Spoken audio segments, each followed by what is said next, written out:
तो आइए बच्चों, हम लोग वेक्टर का लेक्चर नंबर 8 स्टार्ट करते हैं और ये हमारे वेक्टर का लास्ट लेक्चर होगा। इसमें हम लोग क्रॉस प्रोडक्ट को डिस्कस करेंगे। बहुत सारे टीचर्स ऐसे होते हैं जो वेक्टर क्रॉस प्रोडक्ट को रोटेशन जब पढ़ाने वाले होते हैं फिजिक्स में तब डिस्कस करते हैं, लेकिन हम लोग यहीं पे डिस्कस कर लेंगे ताकि आगे चल करके हमें वेक्टर अलग से ना पढ़ना पड़े और फिजिक्स स्मूथली चलता रहे। जो ये लेक्चर होगा क्रॉस प्रोडक्ट, ये इंपॉर्टेंट लेक्चर है। फिजिक्स में जेईई मेंस में और एडवांस में डायरेक्ट ऐसे क्वेश्चंस आते हैं जिनमें वेक्टर क्रॉस प्रोडक्ट का यूज होता है। विदाउट क्रॉस प्रोडक्ट आप उनको सॉल्व नहीं कर सकते। और आगे बहुत सारे चैप्टर्स होंगे, जैसे 11th में रोटेशन हो गया, 12th में मैग्नेटिज्म हो गया, इन सारे चैप्टर्स में क्रॉस प्रोडक्ट का यूज होगा। मैंने 2 एग्जांपल्स दिए, बहुत सारे चैप्टर्स में यूज होने वाला है, क्वेश्चन भी आने की पॉसिबिलिटी है, इसलिए आप अच्छे से ध्यान पूर्वक पढ़े without any disturbance.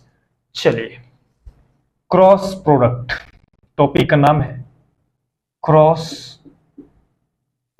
Product. Cross product में हम डॉट प्रोडक्ट का भी यूज करेंगे। तो अगर आप लोगों ने अभी तक डॉट प्रोडक्ट नहीं पढ़ा है तो पहले वो जाकर के रिवाइज कर लें, देन उसके बाद क्रॉस प्रोडक्ट शुरू करें। इसका पहला लेक्चर ही हम लोगों ने डॉट प्रोडक्ट डिस्कस किया है। देखो, अगर हम किसी स्केलर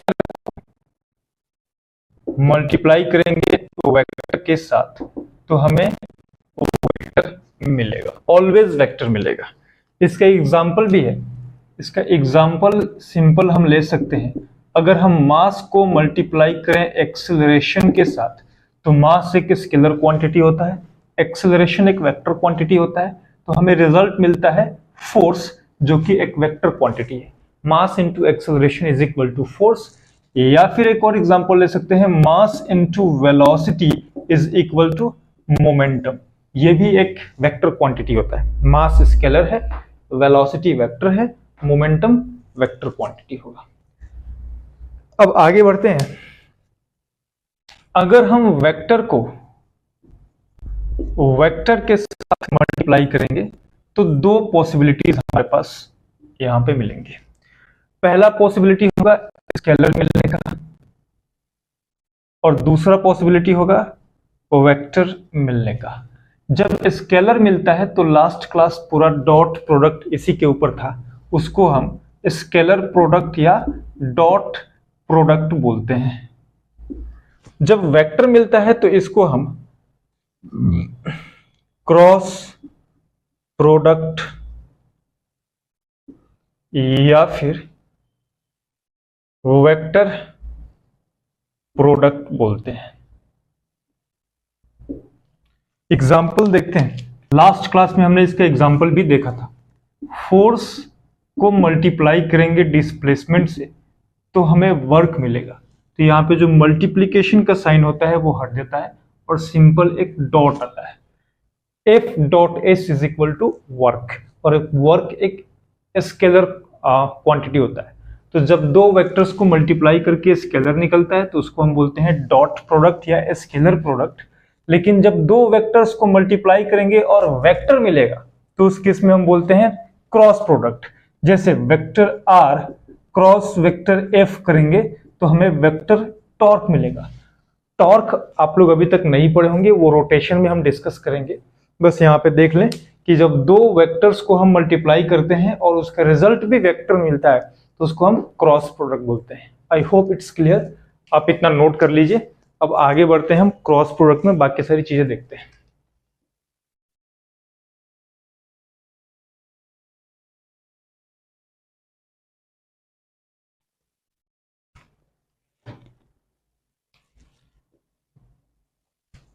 सपोज हमारे पास 2 वेक्टर्स हैं, वेक्टर ए और उनको vector A and vector B, और उनको क्रॉस किया है तो रिजल्ट क्या निकलेगा वो देखिए। 2 वेक्टर्स का डायग्राम ड्रॉ कर लेंगे। ये है एक वेक्टर, वेक्टर ए, ये है दूसरा वेक्टर, वेक्टर बी।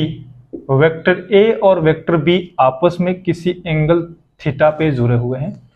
तो जब हम इनको क्रॉस करेंगे ए क्रॉस बी तो उसका रिजल्ट आएगा magnitude of A magnitude of B into sine theta whole multiplied by N cap. ये ए क्रॉस बी का फॉर्मूला होता है। जब हम लास्ट क्लास में ए डॉट बी कर रहे थे तो हमें मिल रहा था magnitude of A magnitude of B into cos theta. इस केस में magnitude of A magnitude of B sine theta into N cap आता है। ये जो एन कैप है बच्चों, एन कैप ये एक यूनिट वेक्टर होता है, यूनिट वेक्टर, और यूनिट वेक्टर का यूज होता है टू टेल या टू गिव द डायरेक्शन। ये हमें डायरेक्शन बताता है ए क्रॉस बी का। और जो ये एन कैप होता है बच्चों, ये N cap perpendicular to vector A cross vector B होता है, ए क्रॉस बी के परपेंडिकुलर। या फिर हम इसको ऐसे भी लिख सकते हैं perpendicular to vector A and vector B, दोनों के परपेंडिकुलर। तो हम वेक्टर ए और वेक्टर बी को यहां पे फिर से ड्रॉ कर ले रहे हैं। मान लो बच्चों ये है वेक्टर ए, ये है वेक्टर बी, ए और बी के बीच में एंगल है लेट से थीटा। तो ए और बी को एक प्लेन में ड्रॉ करेंगे। ये रहा एक प्लेन, किसी एक प्लेन में हमने ए और बी को ड्रॉ कर दिया। तो जो वेक्टर सी होगा वो ए और बी के प्लेन के परपेंडिकुलर डायरेक्शन में होगा। ऐसे थोड़ा सही से ड्रॉ करेंगे। जो वेक्टर सी होगा वो ए और बी के प्लेन के परपेंडिकुलर जाएगा, वेक्टर सी ऐसे। और ये वेक्टर सी क्या है? Vector A cross vector B करने पे जो रिजल्ट आता है उसको हम वेक्टर सी बोल देंगे। तो ए और बी के परपेंडिकुलर आएगा। तो ये जो एन कैप लगा है ना, यही एन कैप वेक्टर सी को बता रहा है, वेक्टर ए और वेक्टर बी दोनों के परपेंडिकुलर। आपको और अच्छे से मैं एक एग्जांपल से समझाता हूं। सपोज हमारे पास ये 3 पेन है, हॉरिजॉन्टल प्लेन हमने ऐसे कंसीडर कर लिया और 2 पेन्स को ऐसे रख दिया, एक्स एक्सिस वाई एक्सिस। या फिर ऐसे मान लो वेक्टर ए और वेक्टर बी का जो एग्जांपल हमने लिया है ना वही ले लेते हैं। ये है वेक्टर ए, ये है वेक्टर बी, दोनों के बीच का एंगल थीटा है। जो यहाँ पे है ए और बी, जस्ट वही समझेंगे आप। तो ए और बी आपस में थीटा एंगल पे होंगे। तो जब A cross B is equal to C लिखेंगे तो सी का डायरेक्शन या तो ऐसे होगा अपवर्ड, ए और बी दोनों के परपेंडिकुलर होगा, या फिर ऐसे होगा डाउनवर्ड, ए और बी के परपेंडिकुलर। अब अपवर्ड होगा या डाउनवर्ड होगा, या कब अपवर्ड होगा कब डाउनवर्ड होगा वो देख लेते हैं हम लोग, आगे डिस्कस करते हैं। इसको मैं मिटा रहा हूं, रब कर रहा हूं।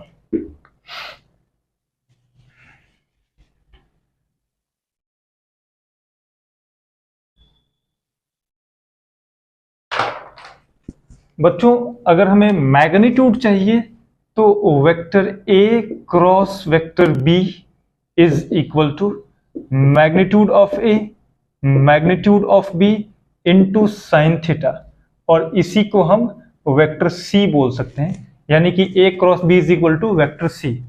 अगर हमें यहां से सी का मैग्नीट्यूड मिल जाएगा, अगर हमें डायरेक्शन चाहिए यानी कि direction of vector A cross vector B, तो उसके लिए हम लोग यूज करते हैं right hand thumb rule. Right hand thumb rule use करके निकालते हैं RHTR। और फिजिक्स में बहुत सारी जगहों पे आप right hand thumb rule use करेंगे, तो अच्छे से समझ लीजिए। राइट हैंड थंब रूल हमें बताता है कि जब हम ए क्रॉस बी कर रहे होते हैं,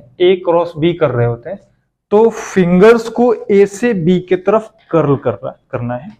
यानी कि इस एग्जांपल में देखिए अच्छे से,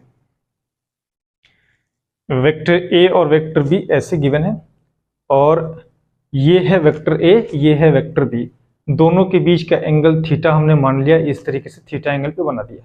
अब इस केस में हमें ए क्रॉस बी करना है, तो राइट हैंड थंब रूल बोला गया। राइट हैंड थंब रूल आपको करना क्या है, अपने फिंगर्स को ऐसे कर लेना है, और सबसे पहले फिंगर्स को वेक्टर ए के तरफ करना है। जो पहले आ रहा है ना वेक्टर ए, पहले के तरफ फिंगर्स को करना है, पूरा ऐसे पाम ओपन करके ए के तरफ करना है, और उसको बी के तरफ धीरे धीरे कर्ल करना है, थंब जिस डायरेक्शन में होगा वो A क्रॉस B यानी कि C का डायरेक्शन होगा। ऐसे वेक्टर A की तरफ फिंगर्स को करना है, B की तरफ कर्ल करना है, C का डायरेक्शन अपवर्ड आएगा।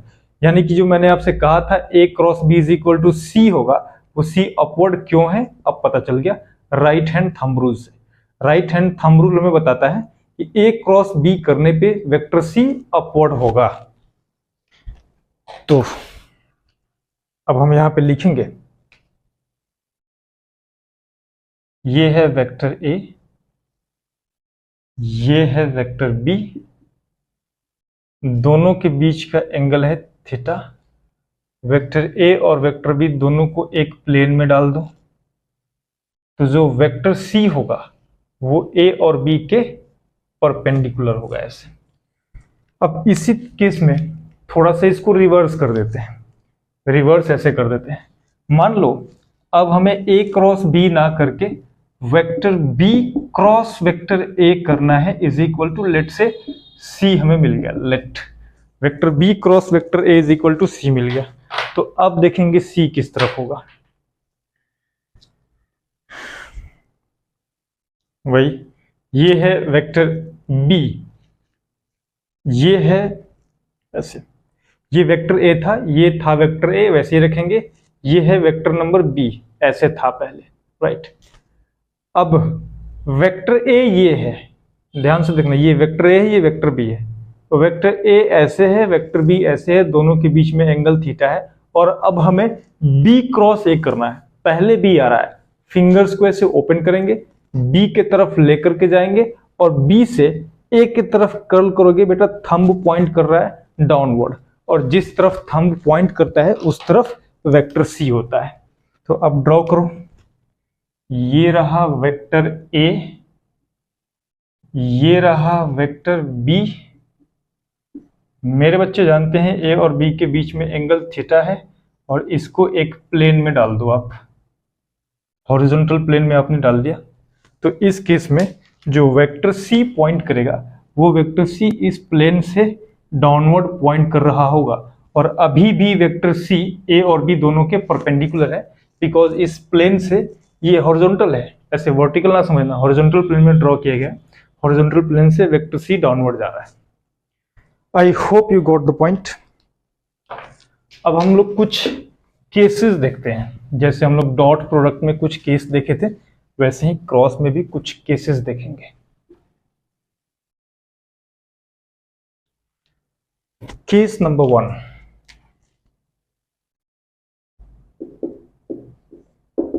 If theta is equal to 0 degree. Theta is equal to 0 का मतलब है वेक्टर A और वेक्टर B दोनों एक दूसरे के पैरेलल हैं। ये है वेक्टर A, ये है वेक्टर B, और दोनों के बीच में एंगल हुआ 0 डिग्री। तो अब हमें इनको सॉल्व करना है, यानी कि A क्रॉस B करना है। तो हम लिखेंगे vector A cross vector B is equal to magnitude of A magnitude of B into sine 0। Sine 0 होता है 0, यानी कि हमें vector A cross vector B मिल गया 0। ऐसे ही केस नंबर 2 देखेंगे, if theta is equal to 180 degree. Theta is equal to 180 degree का मतलब ये है बच्चों, वेक्टर A और वेक्टर B दोनों एक दूसरे के एंटी पैरेलल होंगे। ये रहा वेक्टर A, ये रहा वेक्टर B। जब एंटी पैरेलल होंगे तो हमें A क्रॉस B करना होगा। Vector A cross vector B is equal to magnitude of A magnitude of B sine 180 degree. Sine 180 भी 0 होता है बच्चों, यानी कि हमें मिलेगा vector A cross vector B is equal to 0। Note कीजिए इतना। और थर्ड नंबर, केस नंबर 3 खुद से ट्राई करके देखिए 90 डिग्री पर क्या होगा। Case number 3, if theta is equal to 90 degree. जब दो वेक्टर्स एक दूसरे के परपेंडिकुलर होंगे, ये रहा वेक्टर नंबर A, ये रहा वेक्टर नंबर B, दोनों के बीच का एंगल 90 डिग्री। तो ए क्रॉस बी कर देते हैं।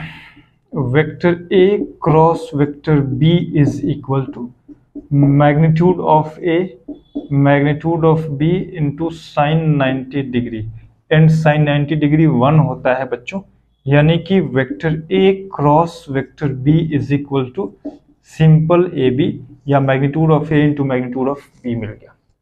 इस तरीके से करना है। आई होप आपको क्लियर है इतनी चीजें। केस नंबर 4,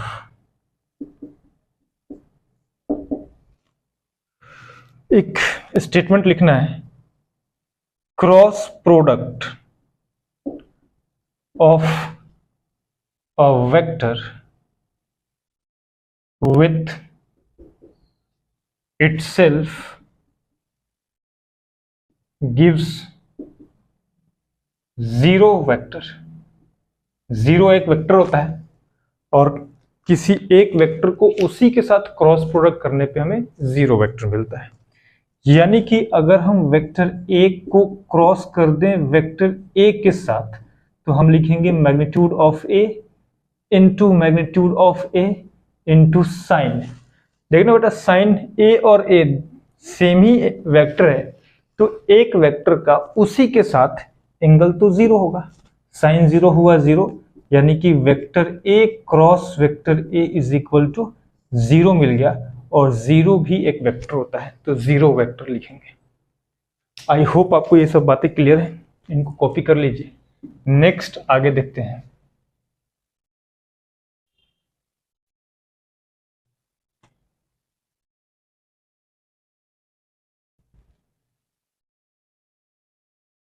दो लॉज हैं, उन दोनों लॉज को हम डिस्कस कर लेते हैं।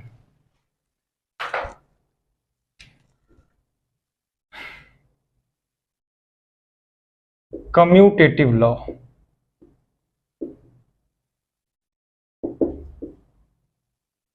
वेक्टर डॉट प्रोडक्ट में हमने पढ़ा था, dot product follows commutative law. Cross product में डज नॉट फॉलो होगा। Cross product does not follow this law. Vector A cross vector B is not equal to vector B cross vector A. अगर हमें करना ही है तो हम लिखेंगे vector A cross B is equal to minus of vector B cross vector A. थोड़ी देर पहले हमने ए क्रॉस बी में लिखा था C, A cross B is equal to C, तो वो अपवर्ड आ रहा था, और बी क्रॉस ए जब हमने किया तो वो डाउनवर्ड आ रहा था। अपवर्ड डाउनवर्ड दोनों एक दूसरे के ऑपोजिट डायरेक्शन में है, तो जब ऑपोजिट में होंगे यानी कि एक वेक्टर को उल्टा कर दिया तो माइनस साइन लग जाता है, नेगेटिव ऑफ वेक्टर आ जाता है, यानी कि यहाँ पे प्लस सी होगा तो यहाँ पे माइनस सी होगा। दूसरा लॉ है distributive law.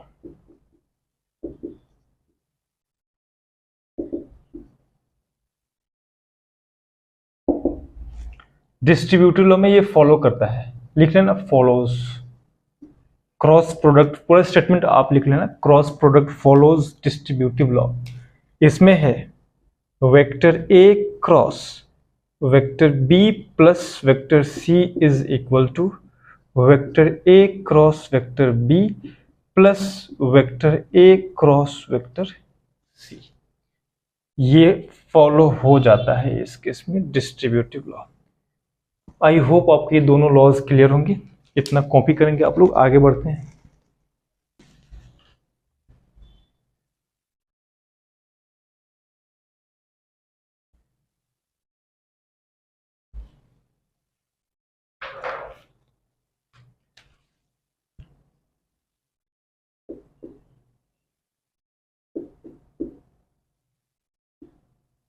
Cross product of orthogonal unit vectors. Cross product of orthogonal unit vectors. जैसे हम लोगों ने dot product of orthogonal unit vectors पढ़ा था, वैसे ही अब हमें क्रॉस प्रोडक्ट देखना है। इसमें कोऑर्डिनेट सिस्टम बना लेना, x axis, y axis, z axis. We all know that x axis की तरफ जो यूनिट वेक्टर आता है उसको हम आई कैप बोलते हैं, वाई एक्सिस की तरफ जो यूनिट वेक्टर आता है उसको हम जे कैप बोलते हैं, एंड जेड एक्सिस की तरफ जो यूनिट वेक्टर आएगा उसको के कैप बोलेंगे। तो अब हमें ऑर्थोगोनल यूनिट वेक्टर्स का क्रॉस करना है। अगर हम आई कैप का आई कैप के साथ क्रॉस करते हैं तो हम लिखेंगे mod of I cap into mod of I cap into sine theta. देख बेटा, आई का आई के साथ एंगल 0 डिग्री है, तो ये हो जाएगा mod of I cap into sine 0 degree, और साइन 0 होता है 0, तो आई कैप क्रॉस आई कैप होगा 0। ऐसे ही जे कैप क्रॉस जे कैप होगा 0, के कैप क्रॉस के कैप भी होगा 0। अब हम आई क्रॉस जे करके देखते हैं कितना होगा। तो अगेन वही तीनों कलमों की रिक्वायरमेंट होगी, और आई जे के में फिर से देखना है। बेटा ये है एक्स एक्सिस, ये है वाई एक्सिस, ऐसे रखना, ये वाई एक्सिस है, और ये होगा जेड एक्सिस। तीनों एक दूसरे के म्यूचुअली परपेंडिकुलर होंगे। ये एक्स एक्सिस है, ये वाई एक्सिस है, ये जेड एक्सिस है। हमें करना है आई क्रॉस जे। आई है एक्स एक्सिस की तरफ आई होगा, वाई एक्सिस की तरफ जे होगा, तो आई क्रॉस जे करना है। तो अपने फिंगर्स को लेंगे और फिंगर्स को सबसे पहले आई की तरफ करेंगे और जे के तरफ कर्ल करेंगे, थंब आएगा अपवर्ड के की तरफ। यानी कि अगर हम आई क्रॉस जे करेंगे तो हमें I cross J is equal to K cap मिल जाएगा। ऐसे ही अब हमें जे क्रॉस के करना होगा, देन हम के क्रॉस आई करेंगे। देखिए अब वैसे ही रखा है मैंने इसको, जे क्रॉस के। ये है बेटा वाई एक्सिस, तो जे कैप इस तरफ होगा, ये है जेड एक्सिस, तो के कैप इस तरफ होगा। फिंगर्स को ओपन करेंगे ऐसे, जैसे आशीर्वाद दिया था ना, ऐसे आशीर्वाद देने की तरह से ओपन करेंगे आप लोग। जे के तरफ फिंगर्स को करना, के की तरफ कर्ल करोगे, थंब आएगा आई की तरफ। यानी कि जे क्रॉस के करेंगे तो वो हमें आई कैप देगा। के क्रॉस आई करके चेक करो, ये है एक्स जेड एक्सिस, तो इस तरफ होगा के, और ये है एक्स एक्सिस, इस तरफ होगा आई। फिंगर्स को करना है जेड एक्सिस की तरफ, के कैप की तरफ, और के क्रॉस आई करना है, तो आई की तरफ कर्ल करेंगे, थंब आएगा जे की तरफ। तो जब हम के क्रॉस आई करेंगे तो जे आ जाएगा। अब इसी तरीके से थोड़ा इनमें चेंजिंग करते हैं। आई क्रॉस जे ना हो करके जे क्रॉस आई होगा तो नेगेटिव हो जाएगा, माइनस ऑफ के कैप। जे क्रॉस के ना हो करके अगर के क्रॉस जे हुआ तो माइनस ऑफ आई कैप। के क्रॉस आई ना होके आई क्रॉस के हुआ तो ये माइनस ऑफ जे कैप हो जाएगा। I hope you got the point. इतना क्लियर होगा आपको। तो अब आगे बढ़ते हैं, और आगे हम लोगों को कुछ चीजें और डिस्कस करना है इसके अंदर। ऐसे करेंगे मान लो vector A is equal to I cap plus J cap plus के कैप हुआ, and vector B is equal to 2i cap minus 2j cap minus 2k cap. अब हमें क्रॉस करना है। तो बच्चों इसको सॉल्व करने के लिए हम डिटर्मिनेंट मेथड का यूज करेंगे। हमारे साथ देखते चलिए कैसे कैसे सॉल्व करेंगे, डिटर्मिनेंट को क्लियर हो जाएगा। तो अब हमें करना है ए क्रॉस बी। तो vector A cross vector B is equal to, determinant method ऐसे सॉल्व करते हैं। अगर आपने 10th क्लास में शायद आपने पढ़ा ही होगा, अगर नहीं पढ़ा है तो यहाँ पे थोड़ा सा ध्यान देंगे। आई cap, j cap, k cap लिख लो। पहले वाले में आई कैप का कोफिशिएंट 1, जे कैप का कोफिशिएंट 1, के कैप का कोफिशिएंट भी 1, तो 1 1 1 लिखना। दूसरे वाले में 2 -2 -2 है, 2 -2 -2, ये आपने ड्रॉ कर लिया, ऐसे लाइन ड्रॉ कर दो। ये है डिटर्मिनेंट मेथड। कैसे सॉल्व करेंगे आइए देखिए।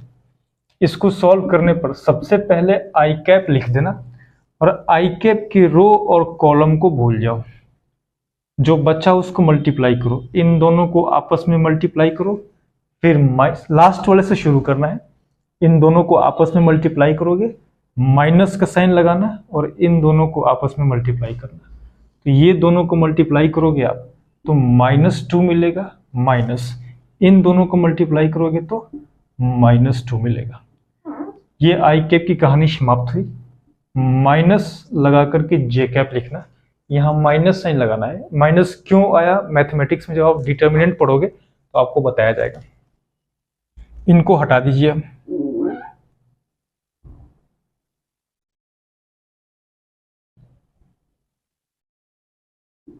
आई cap, j cap, k cap, इनको भी हटा दीजिए। अब देखिए जरा, अब जे कैप की बारी है, तो जे कैप के रो और कॉलम को हटा दीजिए। इन दोनों को मल्टीप्लाई करना है आपस में, माइनस का साइन लगाना है, फिर इन दोनों को मल्टीप्लाई करना है।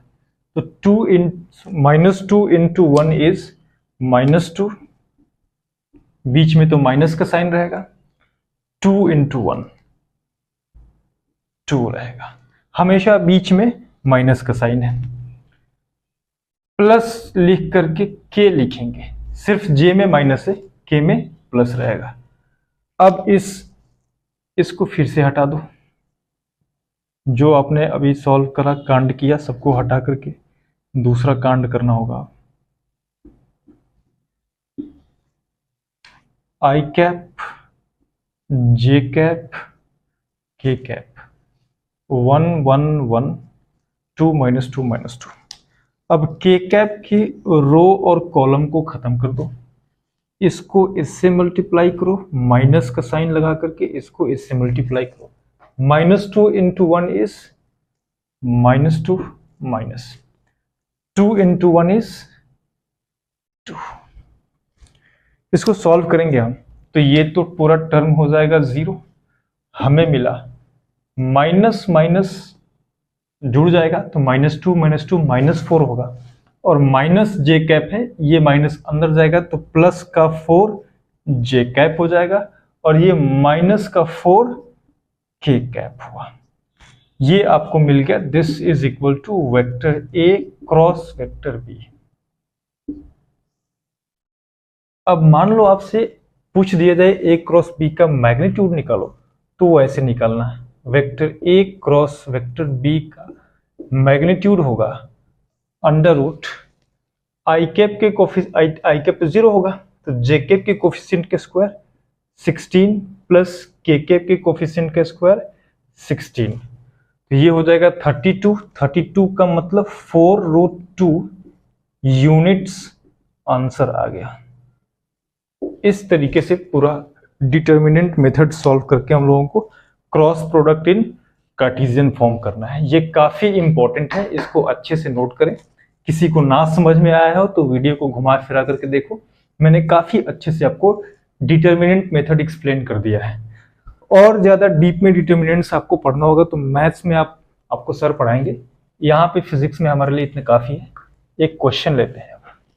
तो ये क्वेश्चन गिवन है बच्चों, if the adjacent sides of a parallelogram are I cap plus 2j cap plus 3k cap and -3I cap minus 2j cap plus k cap, then find the area of parallelogram। तो area of parallelogram निकालने के लिए हमें करना पड़ता है vector A cross vector B का magnitude. इसको वेक्टर ए मान लो, इसको वेक्टर बी मान लो। तो इनको सॉल्व करने के लिए हमें सबसे पहले vector A cross vector B निकालना होगा। तो ए क्रॉस बी का मैग्नीट्यूड निकालना है, तो आइए हम पहले निकालते हैं। Vector A cross vector B is equal to I cap j cap k cap. इसमें है 1 2 3 1 2 3, इसमें है -3 -2 1 -3 -2 1। इसको सॉल्व करेंगे तो आपको पता है क्या करना है। सबसे पहले आई कैप की रो और कॉलम को खत्म कर दो और यहां लिखना है I cap this into this, 2 into 1 is 2 minus this into this, 3 दूना -6 माइनस जे कैप। अब इसको खत्म करो, इसका काम हो गया। जे कैप की रो और कॉलम को हटा देना है, इसको हमने हटा दिया। This into this is 1 minus this into this is 9, minus का 9 प्लस के कैप, और अब इसको हटा दो। के कैप के रो और कॉलम को खत्म कर दो, तो this into this is -2 minus this into this is -6। इसको सॉल्व करेंगे हम तो हमें मिलेगा 6 और 2 8, तो 8 आई कैप, 9 और 1 10 -10 जे कैप, और ये हो जाएगा 4 के कैप प्लस 4 के कैप। बच्चों ये है vector A cross vector B. अभी हमें आंसर नहीं मिला है, ये सिर्फ ए क्रॉस बी है। अगर हमें ए क्रॉस बी का मैग्नीट्यूड निकालना है तो वो होगा अंडर रूट आई कैप के कोफिशिएंट के स्क्वायर 64 प्लस जे कैप के कोफिशिएंट के स्क्वायर 100 प्लस के कैप के कोफिशिएंट के स्क्वायर 16। ये कितना होगा 100 164 16 180 under root 180। This is equal to 45 into 4 कर देंगे, और 45 इंटू 4 कर देंगे, 2 आएगा बाहर 6, ये 6√5 हो जाएगा यूनिट्स, 6√5 यूनिट्स। और ये रहा बच्चों आंसर।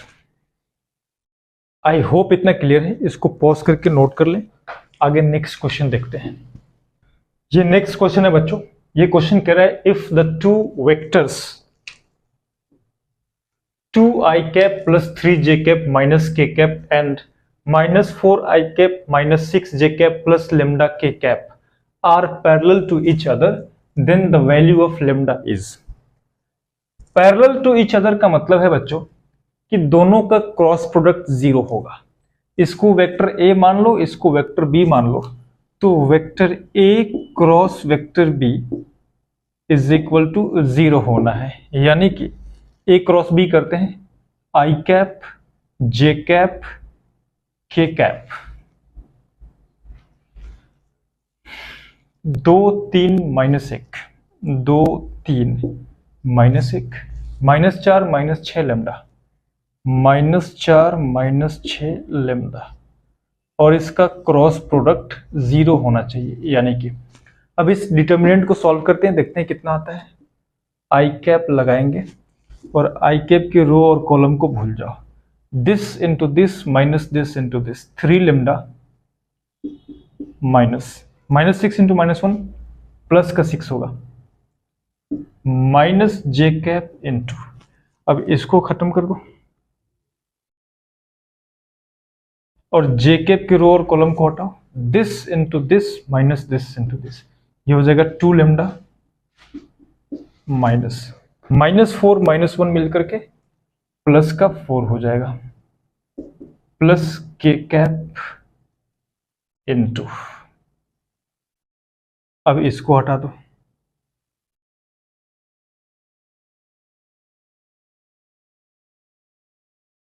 अब के कैप के रो और कॉलम को खत्म कर दो। This into this minus this into this, ये हो जाएगा -12 माइनस 4 3 12 -12। तो ये तो टर्म पूरा 0 हो गया और हमें इतना मिला हुआ है, this all will be equal to 0।